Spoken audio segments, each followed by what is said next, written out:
by Patrick Reed, and it is going to be on the DNA for Business. And so Patrick, please come on up.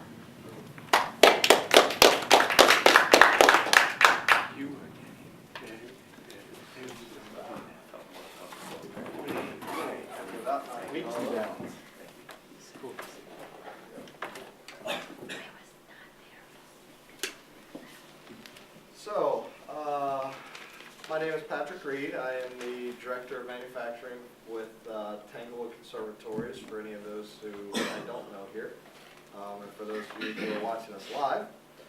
I want to talk a little bit about what we call the 530 grid. So, the basics are pretty simple when you look at it. You have the 5 different areas. Starting out with 1, with any business, you have some form of marketing. 2, it goes into your pre-sales, which is basically you're getting them ready to get to the next stage to go to when you get to number 3, which is the sale. The sale, that's the yes or no. Either, they're going to buy your product or do what, the direction you want them to go. Number 4 is, obviously, if they say the yes, now you're going to be servicing this client. And servicing them is, probably, in my opinion, one of the most critical areas, because if you service them very, very well, then you go into area 5, which is the client for life, and how to create a client for life. So, for those that aren't that familiar with the 530 grid, there are a bunch of different boxes that run across here under each area: the marketing, pre-sales, sales, servicing, and client for life. I want to focus just on a few of these boxes so that it doesn't get too complicated. It's what we call the golden triangle. And that's boxes 1, 2, 6, 3, 5, and 4. So it creates this triangle right here. So level 1 under marketing is identify your targets. Who are the targets that you're trying to bring in? Then you would jump down to, or jump over to developing and delivering a message. So those people that you've identified, what message is it that you want to provide to them that is going to give them the most value, or get them to listen to what it is that you're providing for them? 3, when we come down to pre-sales, is some of those people that listen to and hear the message are going to respond to that message, and they're going to become what in the sales world might call leads. So track 100% of your leads. And I think that a lot of people say, well, oh, I track 100% of my leads. I get leads in, I write them down, I've got their information, their contact information, so I'm tracking 100% of my leads.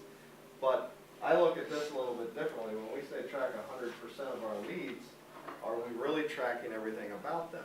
Are we, what Jason just talked about, are we putting down what their personality types are? And then when we go in and we're asking these key questions to get information about them, so might ask them what their biggest challenge is. How do we know if they're even a client for us? How do you know if what we're offering to them is something they even need? Their biggest challenge might be, or something that they need may have nothing to do with the services that we provide, so you need to collect that information. So tracking 100% of your leads, I think, is much more in-depth than what a lot of people may say tracking 100% of my leads really means. So we talked about asking the key questions, so you need to develop those questions. What are the right questions for your product to get all that information? To me, I think it's critical that you need to understand their personality. How do you help someone if you can't truly understand them? So that might be one of your key questions, to determine that. As Rosanna said, asking about their biggest challenge, that might be a key question that you ask. And then obviously there's a lot of other key questions based very specifically to what it is that you're providing that you're going to need to find out as well. Then we come back up, and it goes back up to the pre-sales, implementing 10+ strategic strikes. So what does that mean? Well, you probably noticed anybody that's sold anything or tried to even just convince someone to do something that you want to get them to do, a lot of times they don't just do it right away, you know. Usually it's found that it takes at least 10 different touches or more reaching out to that person before they're ready to come back for you to actually start presenting solutions to them and closing a sale. And then it comes back up and goes back up into marketing again, group those people and the messages back together. So that's the golden triangle. And I think if you don't look at any other part of this grid, if you can focus on that, you're gonna, before you get a large understanding of the entire 530 grid and how powerful it is, that would be a good area to start, in my opinion. So how does this relate to attracting profitable clients? And I have to start first with saying that I believe it's hard to attract profitable clients if you don't first attract profitable partners. So the 530 grid is not just about how we're going to, use this for our clients and run them through, but this can also be used for how do we get profitable clients. It's not much different, same system, we can go through it again. So to give you an example, if we look at Area 1 marketing, the first thing is we want to identify our targets. So who should our targets be if we want profitable clients or profitable partnerships to begin with? Well, from what I heard, the average consumer apparently knows about 250 people or so. Does anybody have any idea what the average business owner, how many people they might know? Guesses? 5,500. That's an excellent guess, Jason. Excellent guess. 5,500, very good, yes. According to research, your average business owner knows about 5,500 people. That's a lot of people in my world.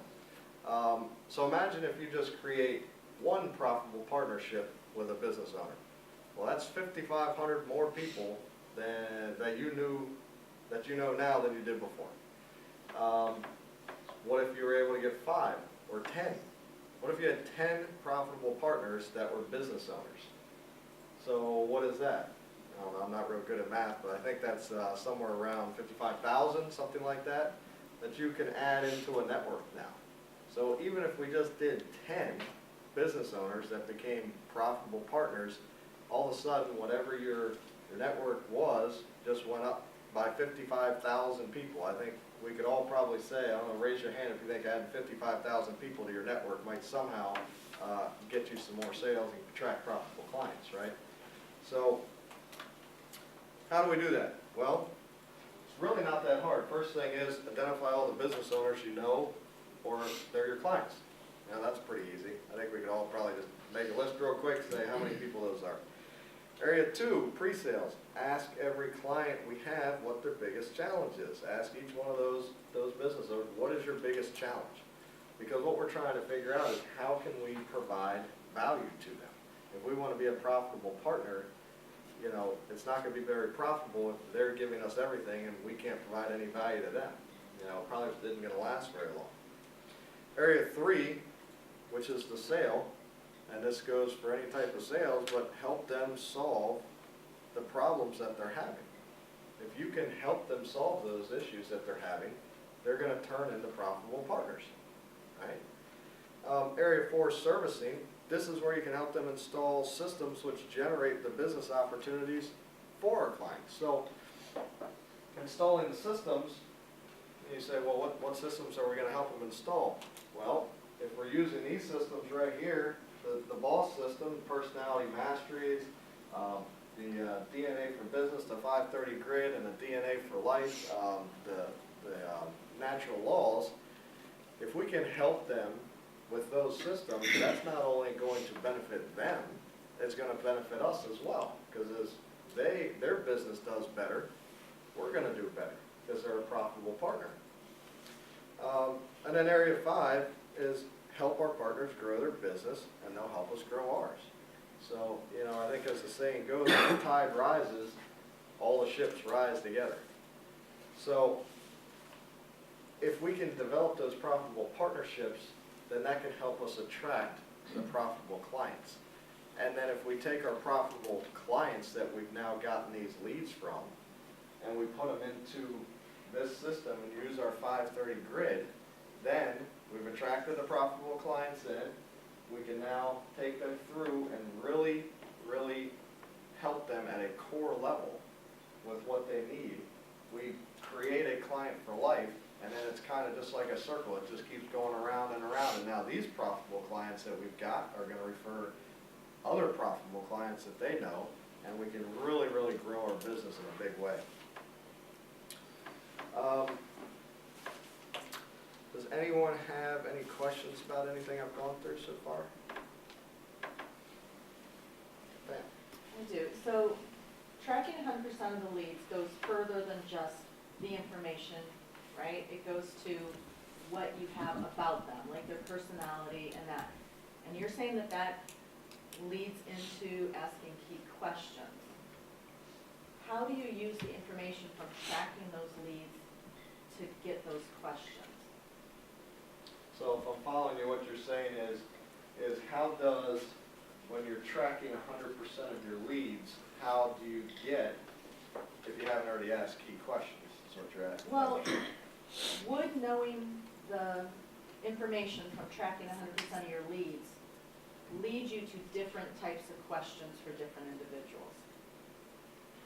Well, I think it would lead you to different questions, because you might have, so depending on the targets that you've identified and depending on the message that you're delivering, and then what you get back, if you ask that question, what's your biggest challenge, you know, the information you get back from that, and you can probably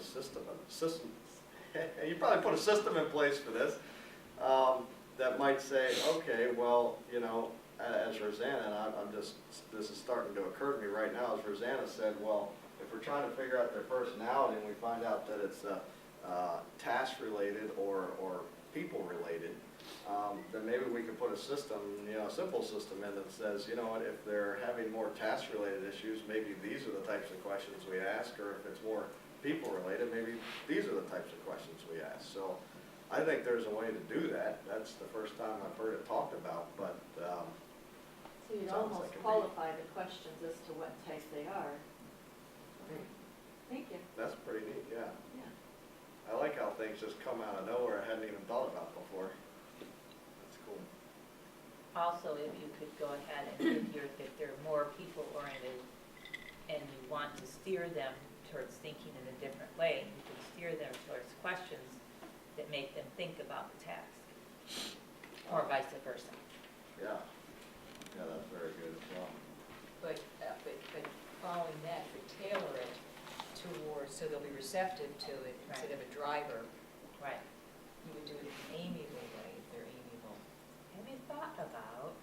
Yeah, tone, you know, the whole thing, yeah. Yeah, so like Nancy said, if you take the, you know, it's when you get into personalities, you know, I think the saying is that everyone's heard the saying, do unto others as, you know, you'd want done unto yourself, but that really doesn't work so well. It's more do unto others as they would like done unto them.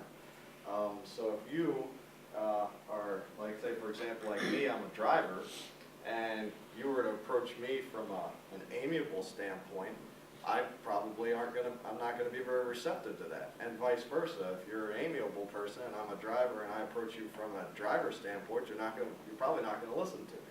So we have to be able to learn to transfer our own personality, figure out what their personality is, and try to slide over to what's gonna help them. So what other questions do we have?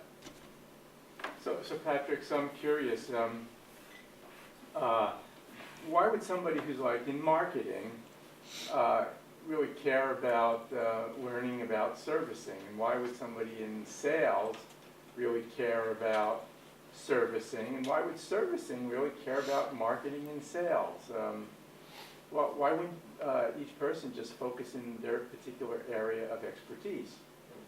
Good question. So Alan's asking why why should me as director of manufacturing really care about marketing or pre-sales or sales or really anything except for the servicing side? Or why should any salespeople care anything about the servicing side? You know, why does that matter?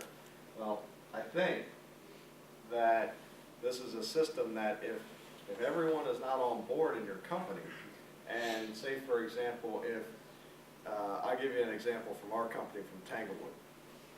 We install, you know, $1 million conservatories all over the world. We have installation teams that go out and do that.